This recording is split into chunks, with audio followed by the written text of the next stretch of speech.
The expedition sparked by the cryptic tale of Baba Vanga's prophecy. Shortly before her death, the Bulgarian prophetess Baba Vanga is said to have whispered an enigmatic prophecy. The time of miracles will come, and science will make great discoveries in the field of the non-material. We will witness great archaeological discoveries that will radically change our understanding of the world since ancient times.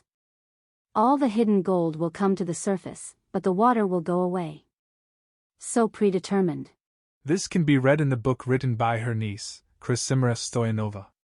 The story of the famous Bulgarian prophetess reveals an unknown history.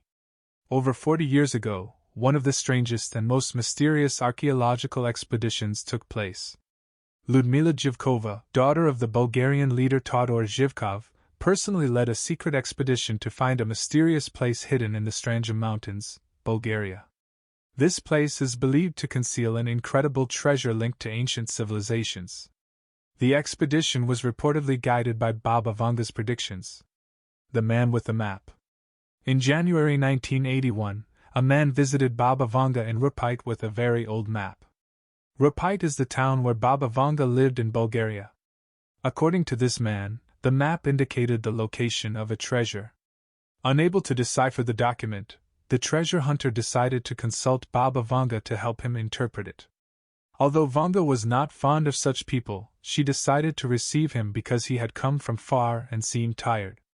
After examining the map, Vanga declared that it was a fake map and did not lead to a treasure. The man was very disappointed. Before leaving, Vanga suggested that he relax at the hot springs.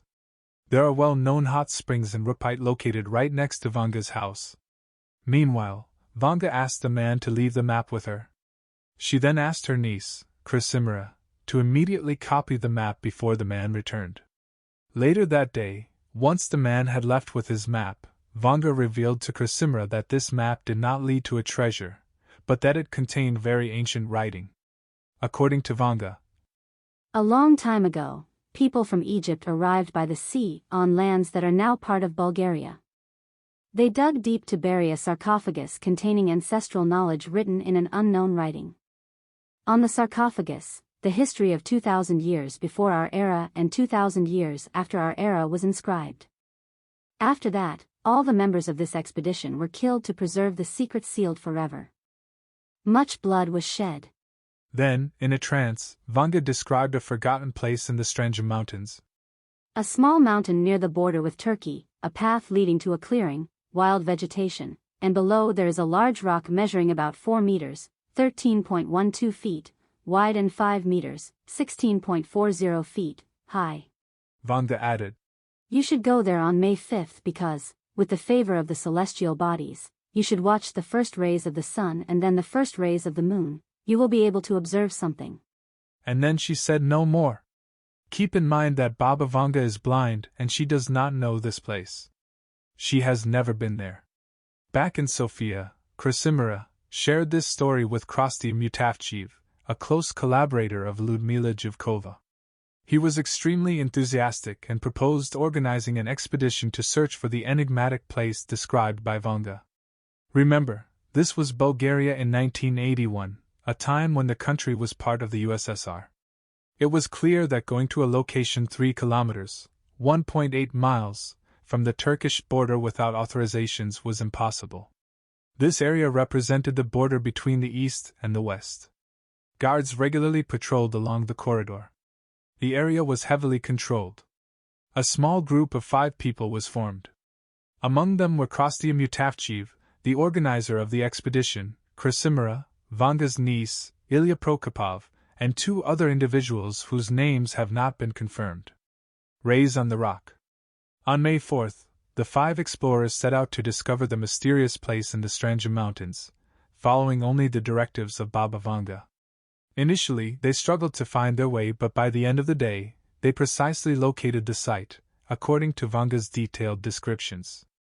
Despite disastrous weather conditions, the small group decided to camp near the site, thus respecting Vanga's instruction to observe the first rays of the sun and then the first ray of the moon. At the top of the rock, they supposedly discovered 3 circles carved in a downward-pointing triangle. These circles have since disappeared, probably dynamited after the end of the excavation. In the morning, with the first rays of the sun, a strange play of light occurred on the rock. The ray of the sun traced the 3 solar circles, following the carved circle's downward pointing triangle. The rays seemed to draw a triangle on the rock. This unnatural light phenomenon lasted about 20 minutes, leaving the group speechless. They then waited for nightfall to see what would happen with the moon's rays. At night, just like in the morning, the same light phenomenon occurred again. The ray drew a downward pointing triangle on the rock face. Once the light phenomenon ended, as the group was leaving the site, the rock suddenly lit up from the inside, revealing 2 large holographic luminous silhouettes. The effect as described by the 5 witnesses was like that of old televisions. According to Cryptic, on the left, in the foreground, there was a standing man holding a spherical object in his outstretched right hand. A little higher and to the right, there was a second silhouette. A man was sitting on a throne, his arms along his body. He wore a conical hat on his head. There were 2 protuberances on each side. He looked like a pharaoh. This can be read in the book written by Krassimir Stoyanova. The luminous silhouettes were very detailed and seemed to be real. This phenomenon lasted about 20 minutes and then everything went dark. Stunned by these unexplained luminous manifestations, the witnesses returned to Malko Tarnovo without a word. They were terrified. Malko Tarnovo is the village just nearby. Baba's warning ignored. Cryptic told this incredible story to Baba Vanga, who surprisingly remained silent despite the fact that she had led them to that exact place. On the other hand, Krastia Mutavchev also shared this experience with Ludmila Jivkova, who decided to set up a real expedition to continue the exploration. Despite Vanga's warnings not to dig, Ludmila chose to continue the exploration. Vanga is said to have declared, "It was not yet time to dig." Some reports suggest that in the past Ludmila may have been in contact with a foreign intelligence agency, perhaps MI6.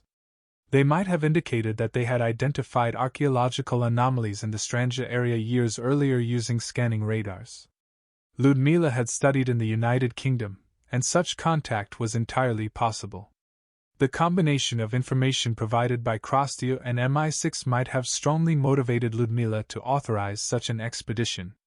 Ludmila held a very important position. She was the Minister of Culture. Unfortunately, the expedition took a tragic turn. Ludmila died suddenly just a few weeks after the start of the excavation, under rather obscure circumstances. Speculation circulated that Ludmila's death could have been orchestrated. Despite a second unsuccessful attempt to relaunch the expedition, Ludmila's death ultimately marked the end of the expedition. In the months that followed, several other people met tragic ends or were incarcerated, including Krastia Mutavchev himself, who was sentenced to 10 years in prison. All documents related to this expedition also disappeared. Nothing remained. Krastia Mutavchev died in the early 2000s. Krastia Mutavchev was one of the first to hypothesize that the site could be the tomb of the Egyptian goddess Bastet. It is important to note that Baba Vanga never mentioned the presence of an Egyptian goddess. This was a hypothesis of Krastia Mutavchev. He published 3 books in which he presented his theories on this subject. Recently, his ex-wife Jurgana Bakalova revealed that she had in her possession unpublished personal documents of Krastia that could reveal new information about this expedition. A cold trail until.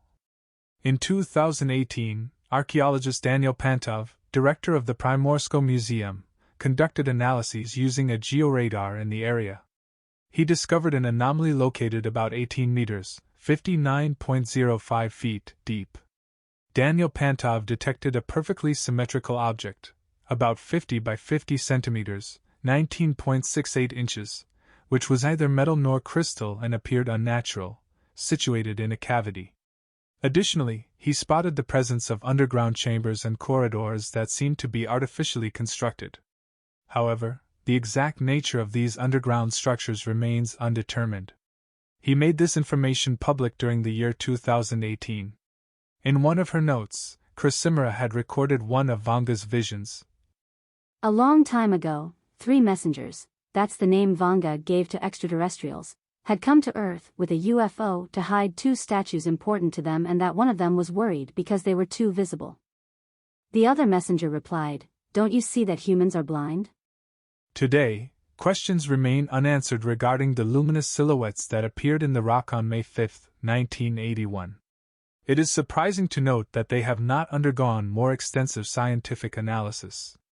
The copy of the map has never been deciphered. It is also unknown whether it was authentic or if Baba Vanga simply used this opportunity to speak on this subject.